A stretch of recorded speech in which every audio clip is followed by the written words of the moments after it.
মিক্সর একবার, আবার অথবা ক্যাভার্নাস সাইনাস থ্রম্বোসিস একবার একটা পেশেন্ট ছিল।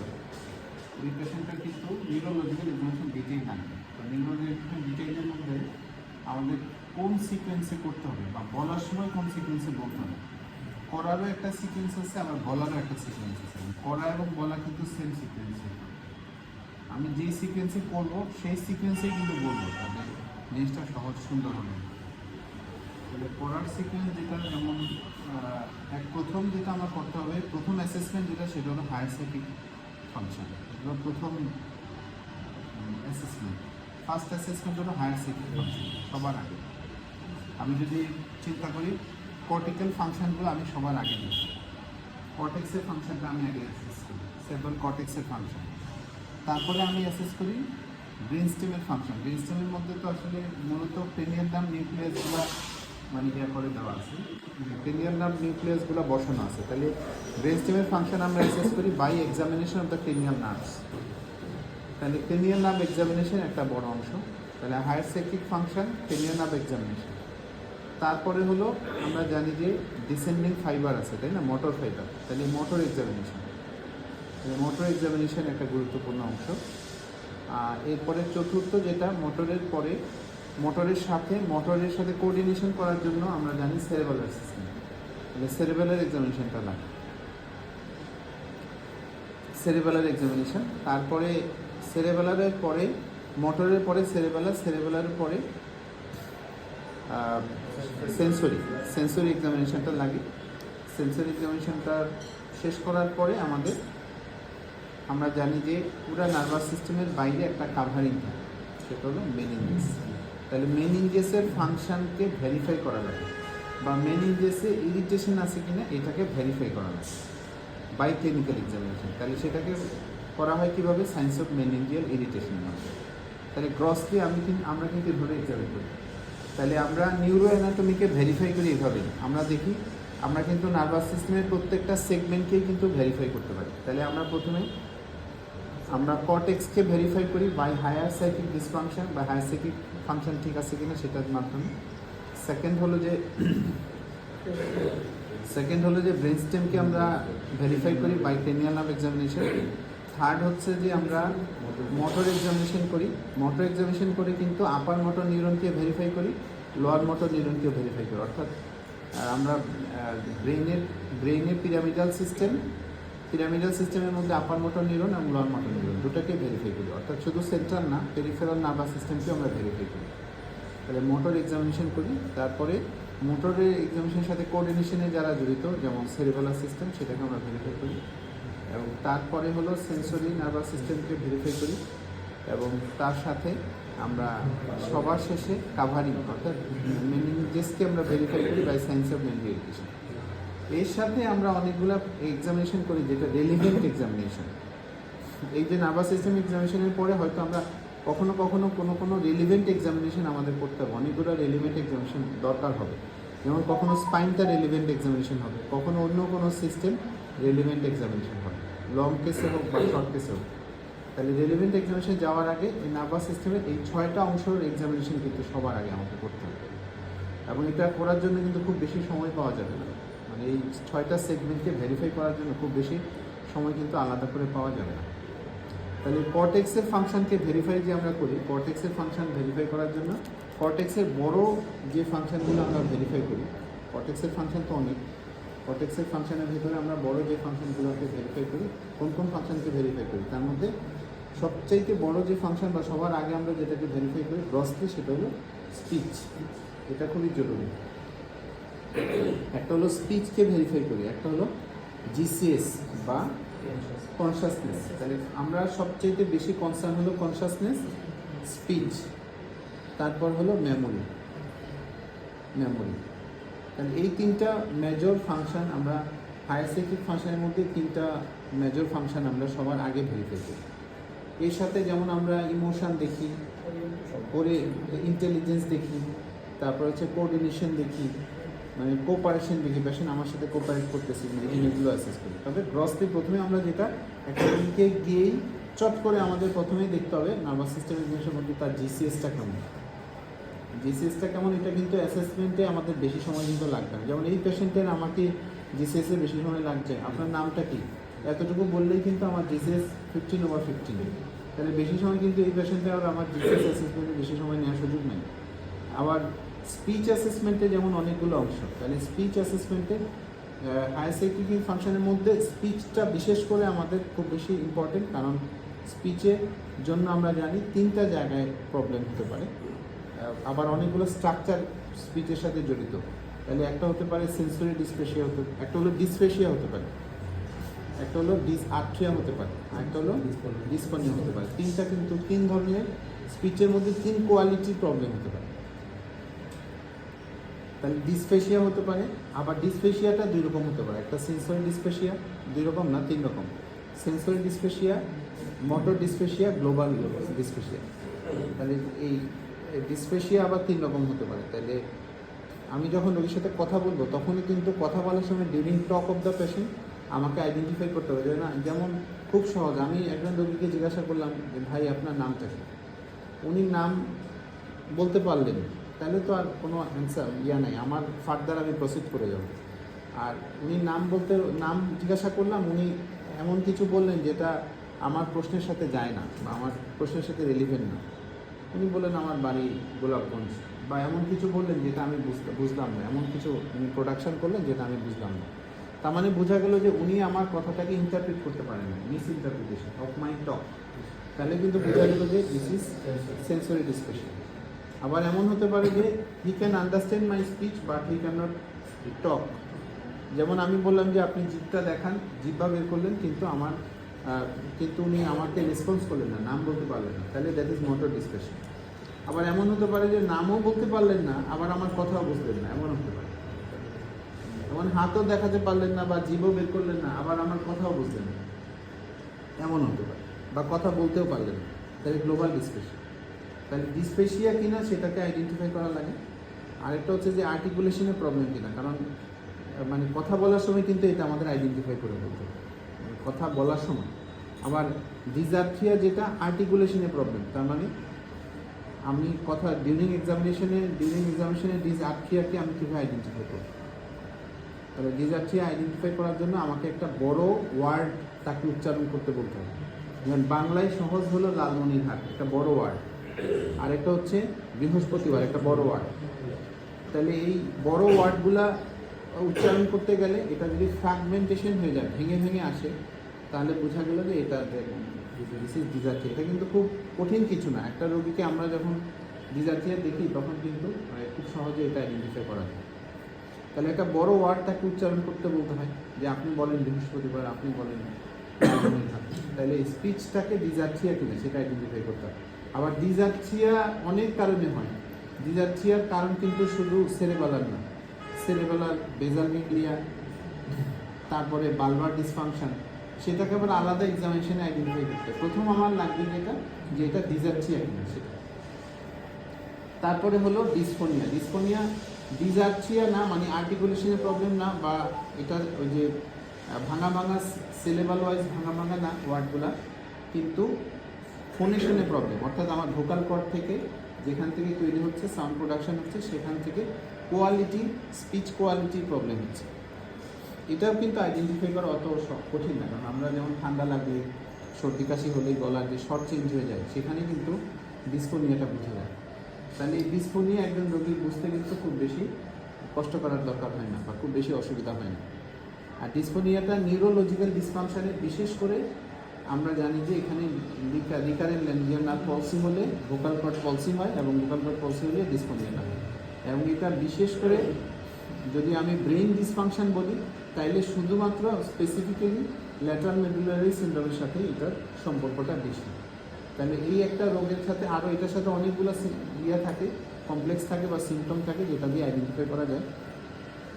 কিন্তু এই 3টার কোয়ালিটি থেকে আমাকে আলাদা করে ফেলতে হবে। প্রথম যে স্পিচের কোয়ালিটিটা কেমন, এটাকে ডিসপেশিয়া, আবার ডিসপেশিয়া হলে এই 3টার মধ্যে কোনটা, আর নাকি এটা ডিসআর্থ্রিয়া, আবার নাকি এটা ডিসফোনিয়া।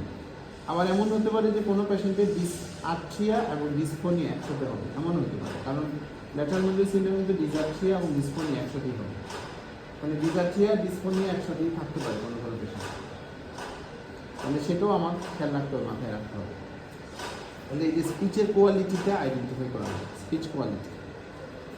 তারপরে স্পিচের, তাহলে প্রথম জিসিএস বললাম, স্পিচ বললাম, এই দুইটাই কিন্তু মেজর ফাংশন, হায়ার স্পিচ ফাংশনের মধ্যে আমাদের জন্য, আমাদের এই যে মেডিসিনে, ক্লিনিক্যাল মেডিসিনে আমাদের সবচেয়ে গুরুত্বপূর্ণ বা পরীক্ষার হলে সবচেয়ে বেশি কাজে লাগবে আমাদের, বা সবচেয়ে বেশি লাগে। আবার ডিসপেশিয়ার মধ্যে আবার অনেকগুলো ছোট ছোট সাব ক্যাটাগরি আছে, ছোট ছোট সাব ক্যাটাগরি, যেমন একটা হলো নমিনাল ডিসপেশিয়া। হ্যাঁ, আবার আবার নমিনাল ডিসপেশিয়া মানে যেমন একটা নাম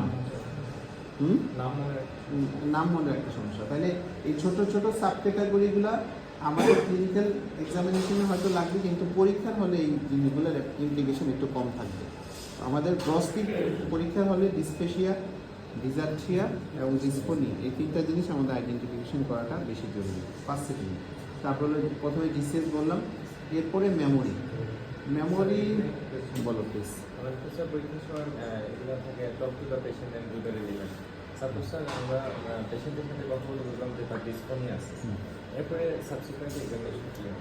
তাহলে ডিসফোনিয়া কোনো পেশেন্টের, একটা পেশেন্টের ডিসফোনিয়া থাকলে পরীক্ষার হলে আমাদের জন্য যদি ডিসফোনিয়া থাকে তাহলে বুঝতে হবে যে এটা শুধু ডিসফোনিয়া না, ডিসফোনিয়া প্লাস ডিজার্থিয়া। কারণ যেই পেশেন্টটা পরীক্ষার হলে ডিসফোনিয়া থাকবে, কারণ শুধু ভোকাল কর্ড পলসি কখনোই আমাদের মেডিসিন ডিপার্টমেন্টে দিবে না। মানে local pathology of the vocal cord কোনো পেশেন্টের বা ল্যারিনজাইটিস কোনো পেশেন্টের, এই পেশেন্ট আমাদের মেডিসিন ডিপার্টমেন্টে কখনো যদি থাকে পেশেন্টের, তাহলে যেটা করতে হবে, আমাদের যেটা করতে হবে, এমন যদি হয় যে আমি শুধুমাত্র ডিসফোনিয়া পাচ্ছি টক টু দ্য পেশেন্টের মধ্যে, টক টু দ্য পেশেন্টের সাধারণত ফোকাসটা থাকে হচ্ছে হয় ডিজার্থিয়া আর নাহলে ডিসপেশিয়া, এটা হলো ফোকাসটা থাকে। আর যদি ডিসফোনিয়া থাকে তাহলে সাধারণত ফোকাস থাকে ডিসফোনিয়া প্লাস ডিজার্থিয়া, মানে ল্যাটারাল মেডুলার সিনড্রোম, এটা হচ্ছে ফোকাস থাকে। আর যদি শুধু ডিসফোনিয়া থাকে, ডিজার্থিয়া না থাকে, তাইলে শুধু ডিসফোনিয়া, তাইলে ডিসফোনিয়ার সাবসিকুয়েন্ট এক্সামিনেশনে কিন্তু আর শুধুমাত্র পেনিয়াল নার্ভ এক্সামিনেশনের মধ্যে আমি দেখতে পারি যেটা ভ্যাগাস নার্ভ, মানে গ্লোসোফেরিঞ্জিয়াল ভ্যাগাস, যেটা এই যে যেহেতু রিকারেন্ট ল্যাঞ্জিয়াল নার্ভ, তার মানে আমার গ্লোসোফেরিঞ্জিয়াল ভ্যাগাসকে ভেরিফাই করতে হবে। এই যে বাকি যে এক্সামিনেশনগুলো, যেমন প্যালেটের মুভমেন্ট, গ্যাগ রিফ্লেক্স, এগুলো আমি দেখতে পাই। আর হলো রেলিভেন্ট এক্সামিনেশন দেখতে পারি, যেটা যেমন ধরো চেস্ট এক্সামিনেশন, সেটা দেখতে পারি। আর টক টু দ্য পেশেন্টে মূলত ফোকাসটা থাকে হলো ডিসপেশিয়া, ডিজার্থিয়া, এগুলোতে ফোকাসটা বেশি থাকে, যেখানে সেরেবেলার এক্সামিনেশনে যাওয়া যায় অথবা ব্রেন স্টেম এক্সামিনেশনে যাওয়া যায়, এরকম ফোকাসটাই বেশি থাকে।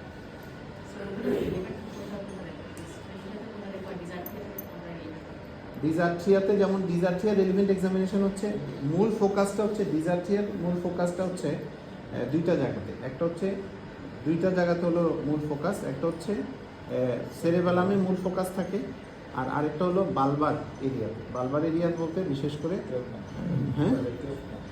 12 নার্ভ না, বাল্ব বলতে 9, 10, 11, 12, এই চারটা ক্রেনিয়াল নার্ভ।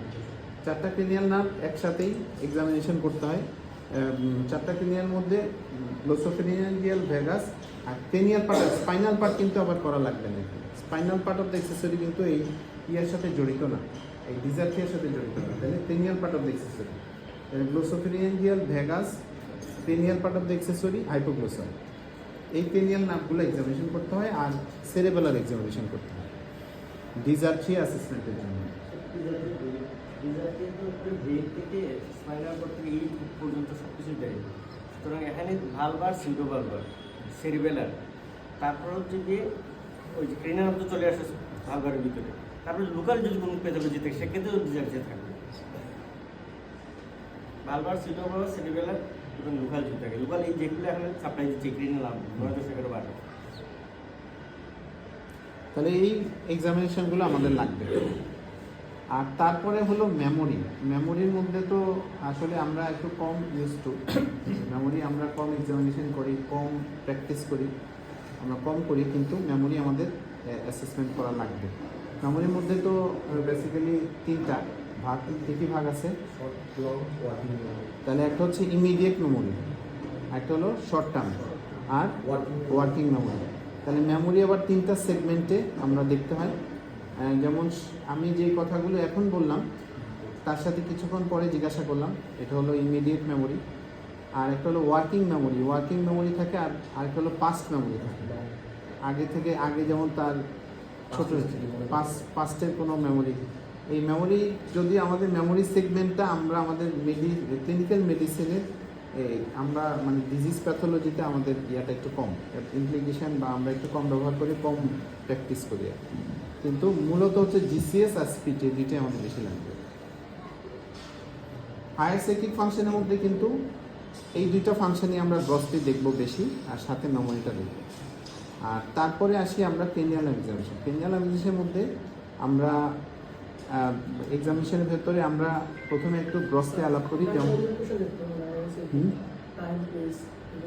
আচ্ছা ওই জিসিএস এর ভেতর, এটা জিসিএস এ পড়ে যাবে। জিসিএস এর মধ্যে যেটা তোমার যেমন স্পিচ, জিসিএস এর মধ্যে তো 3টা সেগমেন্ট। একটা হচ্ছে তোমার তাহলে ভার্বাল রেসপন্স, আই, আর হলো মোটর রেসপন্স। তাহলে এখানে কিন্তু তোমার এই যে orientation to time place person সবই পড়ে যাবে, মানে জিসিএস এর মধ্যে এই সেগমেন্টগুলো সবই পড়ে যাবে। আমরা ব্রেন স্টেম ভেরিফাই করার মধ্যে যেটা ক্রেনিয়াল এক্সামিনেশন, ক্রেনিয়াল এক্সামিনেশনের মধ্যে ক্রেনিয়াল নার্ভগুলোকে, যেমন 1 নাম্বার হলো অলফ্যাক্টরি এক্সামিনেশন একটু কম, খুব বেশি গ্রস তেমন কোনো এক্সামিনেশন নাই, খুব হালকা এক্সামিনেশন। তারপরে অপটিকের একটু ডিটেল এক্সামিনেশন আমরা করব। আর এরপর হলো 3, 4, 6 একসাথে করা লাগে, 3, 4, 6 একসাথে এক্সামিনেশন করার দরকার হয়। আর 7টা একটু ডিটেইল আলাদা, আর 8ও আলাদা এবং একটু ডিটেইল। আর 9, 10, 11 এবং 12 এগুলো একসাথে এক্সামিনেশন করতে হবে। 5টা আসলে আলাদাই করতে হবে, 5ও কিন্তু তোমার একসাথে করার সুযোগ নেই, 5ও আলাদা ডিটেল করা লাগে। 5-এর আবার অনেকগুলো সেগমেন্ট, আলাদা সেগমেন্ট, মোটর করা লাগে, সেন্সরি করা লাগে, দুটোই করা লাগে। তাহলে 1 নম্বরে আমরা আসি অলফ্যাক্টরির ভেতরে কিন্তু আমরা খুব বেশি ডিটেল নাই। অলফ্যাক্টরির মধ্যে আমরা অলফ্যাক্টরি নার্ভকে ভেরিফাই করার জন্য আগে দেখতে হয় যেটা প্রথম হলো অলফ্যাক্টরি ফাংশন, অলফ্যাক্টরি নার্ভের ফাংশন কি? স্মেল। তাহলে স্মেলটা ডিফারেন্ট স্মেল পায় কিনা আসে, তার আগে দেখতে হবে লোকাল কোনো প্যাথোলজি আছে কিনা, নোজ প্যাথোলজি আছে কিনা। তাহলে লোকাল নোজ প্যাথোলজি আছে কিনা সেটা বুঝবে কি করে? তাহলে সেটা দুইভাবে বুঝবে, একটা হচ্ছে রোগীকে জিজ্ঞাসা করতে হবে যে আপনার নাক বন্ধ আছে কিনা, আর আরেকটা নাকের, সেটা ওই ইয়াদের টর্চ দিয়ে আমি নাকের সামনে দেখব। আর আরেকটা হচ্ছে আমি একটা তুলা নিয়ে আমি সামনে রাখবো যে এটা করতেছে কিনা, মানে ব্লক আছে কিনা সেটাও বুঝতে পারবো।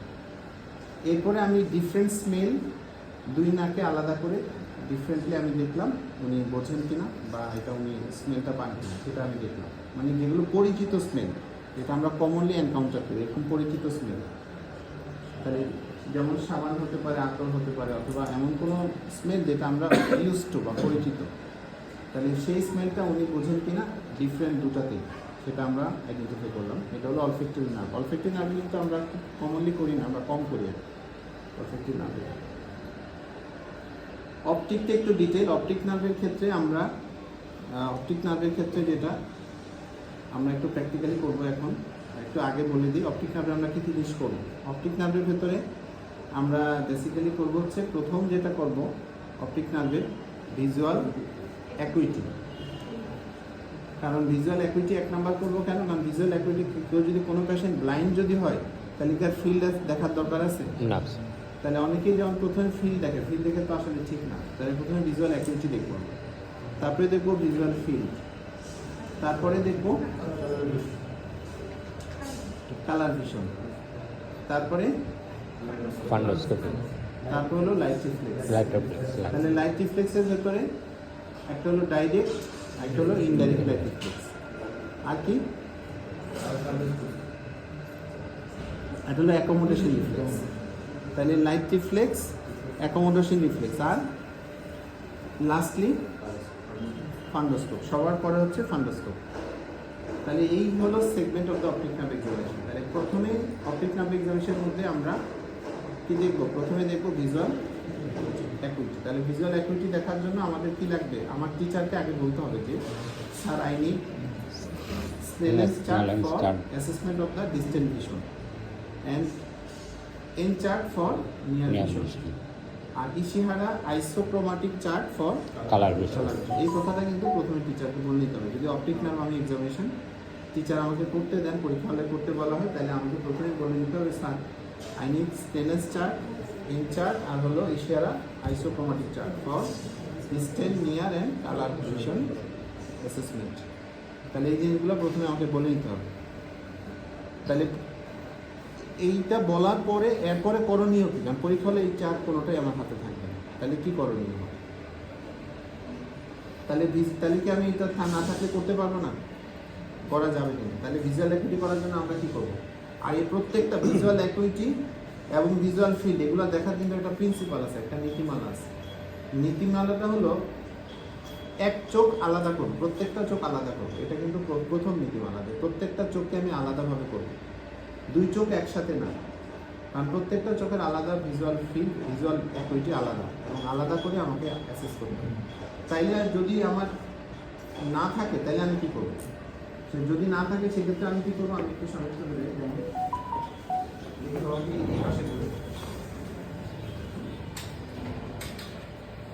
তাইলে ভিজুয়াল অ্যাকুইটি অ্যাসেস করার জন্য আমি কি করতে পারি?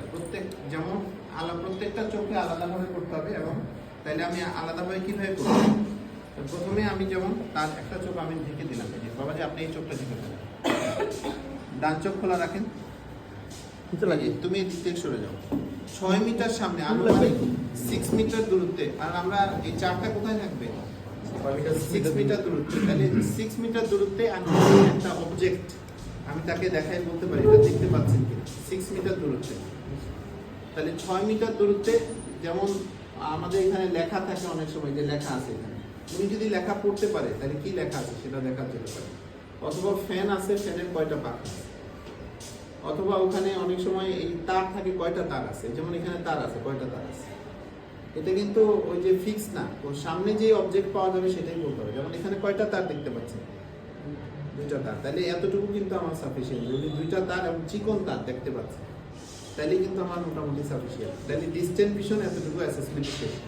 তাহলে ডিস্টেন্ট ভিশন একই সাথে এই চোখে বারবার কিন্তু এই চোখ বন্ধ করা যাবে না। এই চোখ বন্ধ থাকাকালে একই সাথে আমার কাজ হলো, যেমন এই পরীক্ষার হলে ছোট একটা কাগজের নাম লিখে নিয়ে যেতে হয়। উনি যদি বাংলা পড়তে পারেন তাহলে যেমন এখানে যে নিয়ার ভিশন, এখানে কি লেখা আছে বাবা? ইংরেজি পড়তে পারেন তো? আচ্ছা, তাহলে বাংলা পড়তে পারেন? বাংলা পারেন? তাহলে বাংলা যেমন আমাদের ফাইলটা করি,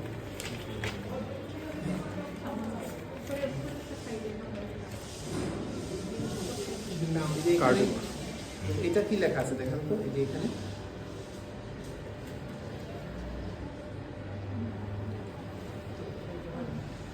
এখানে এটাও যদি না বুঝতে পারে অনেক সময় আরো সুবিধা হচ্ছে, যেমন এখানে নাই তো এত ইয়েতে দেখতে পারবে না, এখানে এখানে কত নাম্বার লেখা?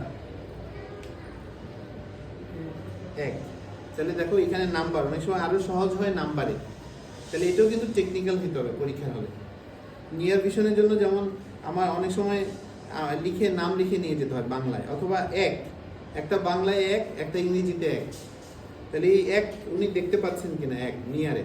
আরেকটা হলো কালার। এখন কালার হচ্ছে ওই যে রেড, ব্লু, গ্রিন, 3টা কালারে 3টা কলম নিয়ে যেতে হয় পরীক্ষা হলে, অথবা একটা কাগজে 3টা কালার দিয়ে গাঢ় করে 3টা কালার একটা কাগজে মানে গাঢ় করে ড্র করে।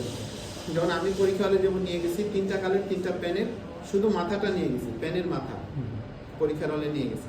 পেনের মাথা 3টা সামনে রেখে কোনটা কি কালার, রেড, ব্লু, গ্রিন, মূলত এই 3টা কালার কিন্তু বেসিক, এই 3টা কালারই অ্যাসেস করতে হবে। তাহলে এই এক চোখ বন্ধ থাকাকালে কিন্তু আমার 3টা কাজ কিন্তু 3টা। আমি চোখ একবার বন্ধ করবো কিন্তু কাজ করবো 3টা। একটা হলো distant vision, near vision, colour vision.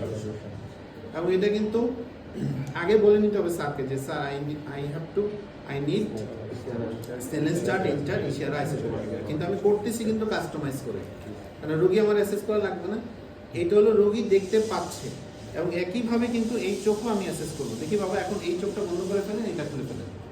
একই সিস্টেমে একদম হুবহুব একই পদ্ধতিতে ওই ওখানে কয়টা তার বা এখানে কত নাম্বার, এখানে কি কি কালার, এটা যেমন এইখানে কি কি কালার আছে সেটা তাকে জিজ্ঞাসা করবে। তাহলে distant vision, near vision, colour vision একই সাথে একবার চোখ বন্ধ করে। এখন যদি আমি বারবার চোখ বন্ধ করি আর চোখ খুলি তাহলে দেখতেও খারাপ লাগবে, রোগীর জন্য অড হবে এবং সময় বেশি লাগবে। আর এতে কিন্তু আমি হয়তো 20 সেকেন্ড বা 30 সেকেন্ডের ভেতরে এই ভিজুয়াল অ্যাকুইটিটা আমি অ্যাসেস করে ফেলবো। এখন এরপরে কথা হলো যে যদি উনি দেখতে না পান তাহলে কি করবো? 6 মিটারে দেখতে পাচ্ছেন না তাহলে কি করবো? তাহলে নিয়ম হচ্ছে 3 মিটারে চলে যাবে, হাফ ডিস্টেন্সে চলে যাবে। এটাও দেখতে পাচ্ছেন না তাহলে 1 মিটার দূরত্বে চলে যাবে। 1 মিটার দূরত্বে আসার কিছুই না, জাস্ট এখন কয়টা আঙ্গুল দেখতে পাচ্ছেন? 2টা। যদি 1 মিটার দূরত্বে তাহলে ঠিক আছে। 1 মিটারও দেখতে পাচ্ছে না তাহলে কি করবো? তাহলে হচ্ছে এখন এই যে হাত নড়ে, এটা বুঝেন কিনা, এটাও বুঝতে পারতেছে না তাহলে কি করবো? লাইট ফেলবো। তাহলে পারসেপশনাল লাইট আর প্রজেকশন অফ রে।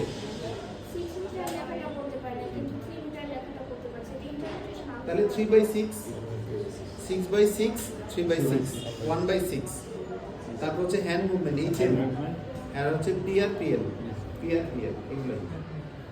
তাহলে এটা কিন্তু এই অ্যাসেসমেন্ট করতে আমরা যদি মানে ইউজ টু হই তাহলে কিন্তু just it will take 20 to 30 second, not more than that. Maximum 20 to 30 second, এর বেশি কিন্তু লাগার কথা না। তাহলে এক চোখ বন্ধ করে কিন্তু 3টা কাজ, ডিস্টেন্ট ভিশন, নিয়ার ভিশন এবং colour vision. Very easy, very easy, very easy. এবং যদি আমরা টেকনিক্যাল দিতে হবে। তারপরে আসি আমরা ভিজুয়াল অ্যাকুইটি পরে আমাদের পরের কাজটা হচ্ছে ভিজুয়াল ফিল্ড। এখন ঠিক আছে বাবা, ধন্যবাদ। এখন ভিজুয়াল ফিল্ড অ্যাসেস করার আগে টিচারকে অবশ্যই চাইতে হবে, স্যার আই নিড এ টুল। একটা টুল চাইতে হবে, যেমন এই যে আমার একটা চেয়ার হলে হবে। এবং ভিজুয়াল ফিল্ড অ্যাসেস করার জন্য আমার যে জিনিসগুলো প্রি রিকুইজিট, যেমন একই লেভেলে থাকতে হবে রোগীর সাথে, এই জন্য আমার টুল লাগতেছে। তাহলে একই লেভেলে আমি চলে আসলাম, এবং এরকম না যে আমি অনেক পিছনে বসলাম, সেটাও না। এই রোগীর পার সাথে আমার পাটা প্রায় কাছাকাছি হবে। তাহলে এই যে ডিস্টেন্সটা হবে 1 মিটার, এবং 1 মিটার দূরত্ব মেনটেন হবে কখন? যদি আমি এই যে হাফ ডিস্টেন্সে থাকি, পায়ের সাথে, রোগীর পায়ের সাথে আমার পা কাছাকাছি থাকে। লাগানোটা জরুরি না, আমার পায়ের সাথে পা লাগাতে হবে এমন কোনো কথা নাই, কিন্তু পায়ের সাথে পা যাতে অ্যাপ্রোচ থাকে, অ্যাপ্রক্সিমেট থাকে, তাইলে কিন্তু 1 মিটার বা এই যে 1 হাত দূরত্ব, এটা হলো 1 মিটার। তাহলে সহজ হয়ে গেল। এটাও কিন্তু একই কথা, আমরা এটাও অ্যাসেসমেন্ট করবো কিন্তু এক চোখে, আলাদা আলাদা। এখন এটা অ্যাসেসমেন্টের ক্ষেত্রে আমাদের যেটা মাথায় রাখতে হবে সেটা হচ্ছে, আমাদের এটা মাথায় রাখতে হবে যে আমরা অ্যাসেস করার ক্ষেত্রে একটা চোখ আলাদা করে করব, এবং ভিজুয়াল ফিল্ড অ্যাসেস করার ক্ষেত্রে প্রিন্সিপালটা হচ্ছে যে অ্যাজুমিং that my visual field is normal. আমি যিনি অ্যাসেস করতেছি আমার ভিজুয়াল এটা কিন্তু কোয়ালিটেটিভ অ্যাসেসমেন্ট। এই যে ভিজুয়াল ফিল্ডটা আমি অ্যাসেস করতেছি এটা কিন্তু কোয়ালিটেটিভ অ্যাসেসমেন্ট, এটা কোয়ান্টিটেটিভ না। কোয়ান্টিটিভে আলাদা অ্যাসেস করা যায় ভিজুয়াল ফিল্ড, এটাকে বলে পেরিভেন্টিভ। একটা আলাদা যন্ত্রের মাধ্যমে কোয়ান্টিটেটিভ অ্যাসেস করা যায়, এটা কোয়ালিটেটিভ অ্যাসেসমেন্ট। তাহলে এটা কোয়ালিটেটিভ অ্যাসেসমেন্ট। আমরা চাচ্ছি যে এই যে 4টা যে কোয়াড্রেন্ট আমরা জানি, nasal, temporal, superior nasal, inferior nasal, superior temporal, inferior temporal, এই 4টা কোয়াড্রেন্টে এই 4টা এরিয়ার আলাদা ফাইবার, আলাদা পাথওয়ে, আলাদা এরিয়া দিয়ে যায়।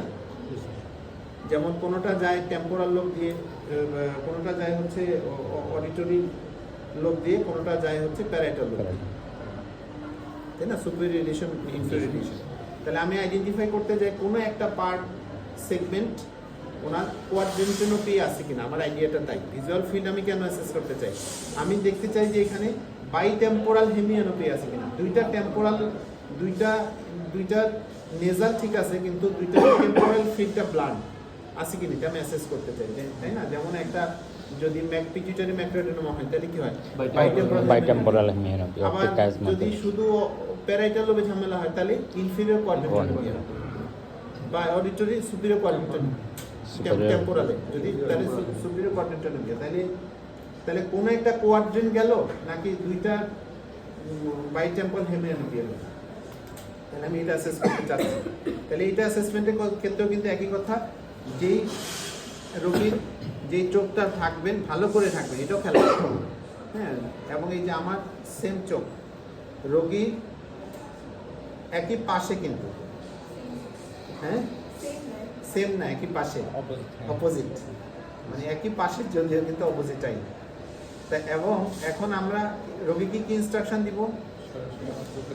হ্যাঁ, আমার সরাসরি রোগীর চোখ হবে আমার চোখের দিকে, চোখ কিন্তু নাড়ানো যাবে না, এই কথাটা আগে বলতে হবে যে আপনি আমার চোখের দিকে তাকাবেন এবং আমার এই আঙ্গুলটা, এই যে আমার আঙ্গুলটা নড়বে, যখন আপনি দেখতে পাবেন তখন আপনি আমাকে জানাবেন, অথবা হাত দিয়ে ইশারা করবেন। দুইটা কাজ করতে পারে, একটা হলো যে আমি দেখতে পাচ্ছি এটা বলতে পারে, অথবা আঙ্গুল ওঠাবেন দেখতে পেলে, দুইটা কাজ করা যায়। আমি দেখতে পাচ্ছি এটা বলতে পারে, অথবা আপনি দেখতে পেলে আমাকে আমার আঙ্গুল ইশারা করবেন, সেটা বলতে পারে।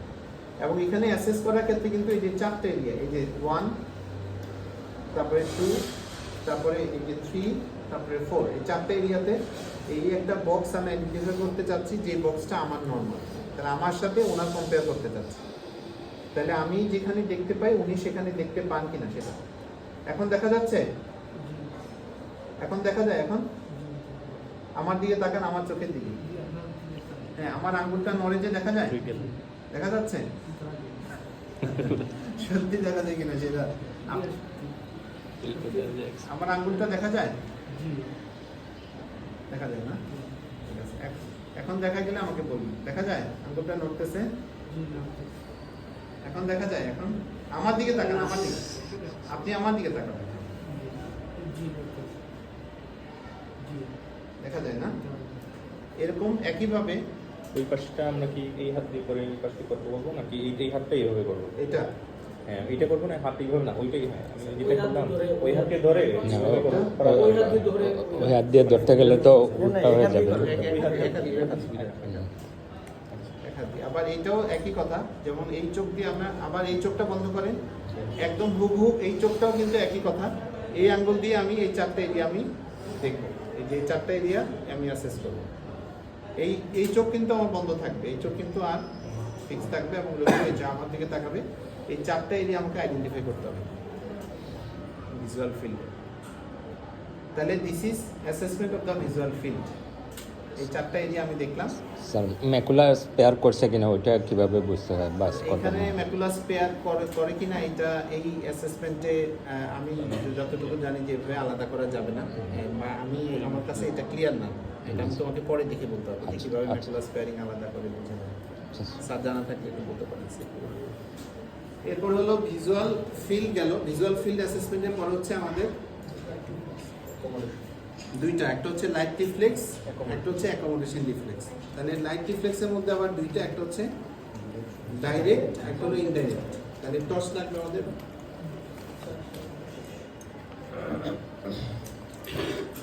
তাহলে একই রোগীকে কি বলতে হবে, লাইট রিফ্লেক্স অ্যাসেস করার সময় এবং ইনডাইরেক্ট লাইট রিফ্লেক্স অ্যাসেস করার সময় রোগীর জন্য ডাইরেকশন কি হবে?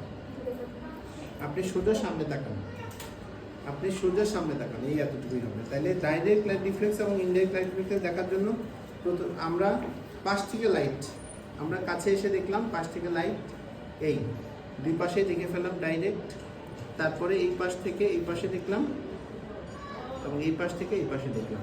তাহলে কিন্তু কাজ সহজ। আমি এই পাশে দেখলাম একবার, আবার এই পাশে দেখলাম একবার, আবার এই পাশে দেখলাম একবার, আবার এই পাশে, এভাবে না দেখে আমি প্রথমে ডাইরেক্টটা দেখে ফেললাম দুই পাশেই, এরপর আমি ইনডাইরেক্ট দেখে ফেললাম দুই পাশে। তাহলে ডাইরেক্ট এবং ইনডাইরেক্ট এটাই দেখে ফেললাম। এরপরে আমি অ্যাকোমোডেশন দেখবো। অ্যাকোমোডেশন দেখার জন্য একই কথা, আপনি দূরে সোজা সামনে তাকান, সোজা সামনে তাকান। এখন আমার আঙ্গুলের দিকে তাকান, আমার আঙ্গুলের দিকে তাকান। তাহলে এই যে, তাহলে আমরা কি দেখবো অ্যাকোমোডেশন রিফ্লেক্সে?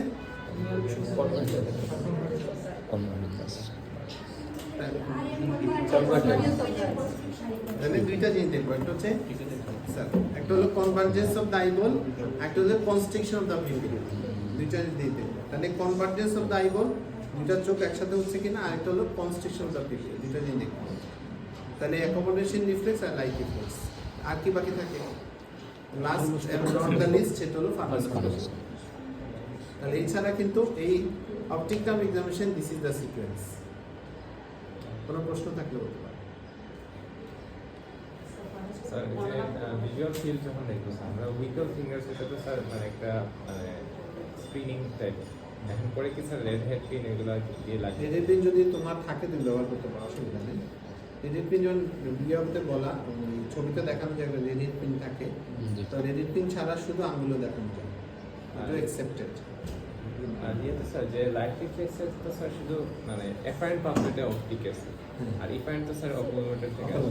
তো এই ক্ষেত্রে কি স্যার মানে অপটিক বললে লাইট রিফ্লেক্সটা দেখা জরুরি নাকি স্যার পরে দেখতে? অপটিক বললে ওই সময় লিখে ফেলতে হবে, আচ্ছা। আবার ওই কিসের সময় আবার দেখে ফেলতে হবে। অকুলোমিটার বললো দেখতে হবে, দেখতে হবে। সব জায়গায় দেখতে হবে, মানে এফআরএন। আর যদি যদি অকুলোমিটার ঠিক থাকে কিন্তু অপটিক ঠিক না থাকে, তাহলে থাকবে লাইট রিফ্লেক্স, না তো সেই জন্য লাগে। কারণ ওই অপটিক ঠিক না থাকলে তো আমার লাইট রিফ্লেক্স ঠিক থাকবে না, সেই জন্য লাগবে। আর রেকমেন্ডেশনটা এখানেই দেখতেছি। অ্যাকোমোডেশনটাও তো স্যার ইউজুয়ালি 3-4-6 সময় রেকমেন্ডেশনটা দেখতেছি। অ্যাকোমোডেশনটা হচ্ছে তোমার অ্যাকোমোডেশন কিসে সাধারণত লাগে না, ওই যে 3-4-6 লাগে না। 3-4-6 সময় লাগে, না এখানেই তো লাগবে, এখানে লাগবে তো। এখানে লাগবে, অপটিকে লাগবে। অপটিকে লাগবে তো স্যার। হ্যাঁ অপটিকে লাগবে। অপটিকে লাগবে এই কারণে যে অপটিকে লাগবে কেন, কারণ হচ্ছে তোমার in response to near object. কারণ রোগী যদি চোখেই না দেখে তাহলে কি অ্যাকোমোডেশন রিফ্লেক্স হবে? যদি নিয়ার অবজেক্ট রোগী নাই দেখে তাহলে কি তার এই কি হবে? তাহলে তো আর হচ্ছে না।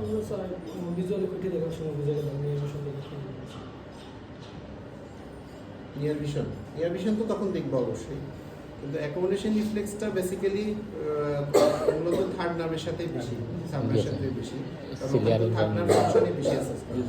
আর লাইট রিফ্লেক্সের মধ্যে ডাইরেক্ট ঠিকই আছে, লাইট রিফ্লেক্সটাই বেশি বেসিক্যালি তোমার অপটিক নার্ভের সাথে বেশি। তাহলে visual field, visual acuity, visual field, colour vision আর হলো লাইট রিফ্লেক্স, ঠিক আছে চারটা। আরেকটা হলো ফান্ডাসকোপি, পাঁচটা। লাইন স্পটকে অ্যাসেস করার দরকার। কোনটা? লাইন স্পট অ্যাসেসমেন্টের দরকার। ব্লাইন্ড স্পটটা ক্লিনিক্যাল এক্সামিনেশনের প্রয়োজন নেই, আমাদের প্রয়োজন নেই। হ্যাঁ, না করলে হবে, অ্যাকোমোডেশনটা না করলে হবে। তাহলে পাঁচটাই বেসিক্যালি, পাঁচটা মিস করা যাবে না। ফান্ডাসকোপি, এখন ফান্ডোস্কোপি একটু ডিটেইল একটা এক্সামিনেশন আছে। ফান্ডোস্কোপি ডিটেইল এক্সামিনেশন একটা আলাদা। ফান্ডোস্কোপি তো অনেক সময় সাপেক্ষ বিষয়। ফান্ডোস্কোপি কি স্যার এখন এখন দেখান দরকার নেই? একদিন তো বলা হয়েছে ওই যে উপরে যে কিছু সময় বলা হয়েছে না। ফান্ডোস্কোপি চাইলে আমি আরেকটা সেশনে আমি ডিটেইল বলবো। ফান্ডোস্কোপি অ্যাটলিস্ট আমার ½ hour ডিসকাশন রাখবো। তাহলে এইটা হলো সেকেন্ড কেনিয়ান নাম। তারপরে হচ্ছে 3-4-6